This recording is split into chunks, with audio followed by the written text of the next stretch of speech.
अरे बेटा सुन, हरामखोर, स्कूल क्यों नहीं गया तू आज? मेरे सवालों का जवाब दो तो ना। है पापा गाना? बोल हरामखोर। वो पापा मैंने होमवर्क नहीं किया था इसीलिए नहीं गया स्कूल। अच्छा, अब बेटा होमवर्क क्यों नहीं हुआ तेरा? वो पापा क्या हुआ ना, जब मैं होमवर्क करने बैठा तो अचानक चली गई लाइट, तो मैंने रख दिया। फिर लाइट आई, फिर मैं होमवर्क करने बैठा, फिर चली गई लाइट। फिर लाइट आई तो मैं होमवर्क करने बैठा ही नहीं, ये सोच के कि मैं बैठा तो फिर चली जाएगी लाइट।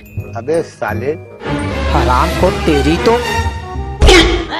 ये क्या हो गया? नहीं तो था, कहाँ गया ये हरामखोर? गायब कहाँ हो जाता है बार बार?